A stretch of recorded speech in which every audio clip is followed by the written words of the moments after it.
प्यारे बच्चों, मैंने आपको दुर्घटना के बारे में आपको सारी समस्या बता दिया। दुर्घटना किसी भी तरह हो सकता।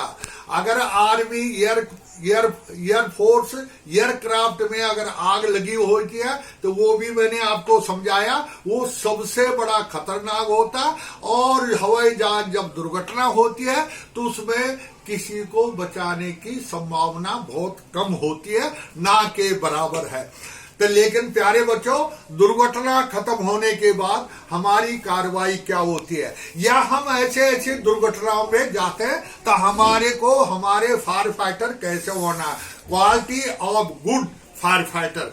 फायर फाइटर फुर्तीला होना चाहिए, फिजिकल फिट होना चाहिए, ताकतवर होना चाहिए, मेंटली अलर्ट होना चाहिए, सब चीज समझने वाले चाहिए, गुणवान होना चाहिए, बुद्धिमान होना चाहिए, शक्तिशाली होना चाहिए, भूख प्यास को रोकने वाला, बर्दाश्त करने वाला होना चाहिए, धुआं में काम करने वाला होना चाहिए, गर्मी में बर्दाश्त करने वाला होना चाहिए। यही ट्रेनिंग दिया जाता है कि फायर फाइटर बहुत ताकतवर होता, बहुत शक्तिशाली होता, वो भूखा रह करके भी लगातार 4 घंटा फायर फाइटिंग कर सकता, धुएं में काम कर सकता, गर्मी में काम कर सकता, प्यासा रह करके काम सकता, उसी को फायर फाइटर कहते हैं।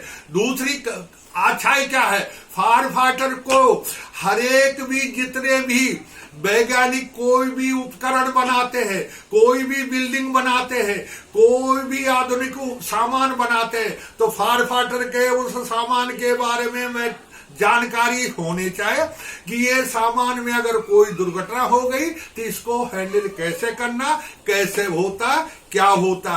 तीसरे, हरेक इक्विपमेंट के फायर फाइटर को जानकारी होने चाहिए, हरेक फायर के सिस्टम के बारे में पता होना चाहिए, हरेक प्रकार की मेटलों के बारे में पता होना चाहिए, हरेक प्रकार की गैसों के बारे में पता होना चाहिए, हरेक प्रकार की जानकारी फायर फाइटर को होनी चाहिए।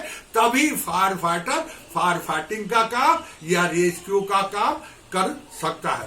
तो अगला मेरा पॉइंट है बेटा कि अगर हमने आग बुझा दिया, कैजुअलिटी बचा दिया, सब कुछ संपन्न हो करके हम जब रिटर्न अपने स्टेशनों पे आते हैं या अपने हवाई अड्डे के स्टेशन पे पहुंचते हैं तो हमारी कार्रवाई तब क्या होती है।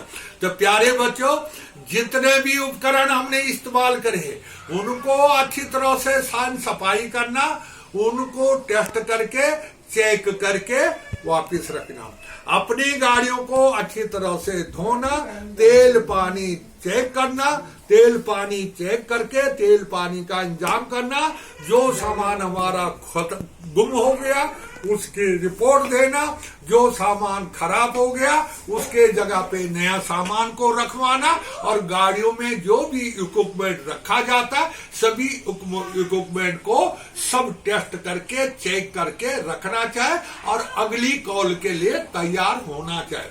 बेटा, ये इमरजेंसी फायर ब्रिगेड में 24 घंटा इमरजेंसी रहती है, कभी भी कुछ हो सकता, हवाई जहाज गिर सकता, रेलगाड़ी में ट्रेनिंग गिर सकता, रोड एक्सीडेंट हो सकता, कुएं में कोई गिर सकता, कुछ भी। यानी कि जो काम पब्लिक का बस की नहीं रहती है उस कार्य को करने के लिए फायर सर्विस को बुलाया जाता। इसलिए फायरमैन को हरेक काम की जानकारी होनी चाहिए, जानवरों की जानकारी होनी चाहिए, गाड़ियों की जानकारी होनी चाहिए, ट्रेनों की जानकारी होनी चाहिए, हवाई जहाजों की जानकारी होनी चाहिए, और जितने भी खतरनाक उपकरण होते, बम वगैरह, जितने भी एम्यूनिशन का सामान होता, किस मेटल से बनते, क्या है, ये सब कुछ जानकारी फायर फाइटर को होनी चाहिए। तभी फायर अफसर बन सकते हैं, तभी फायर फाइटर बन सकते हैं। Thank you.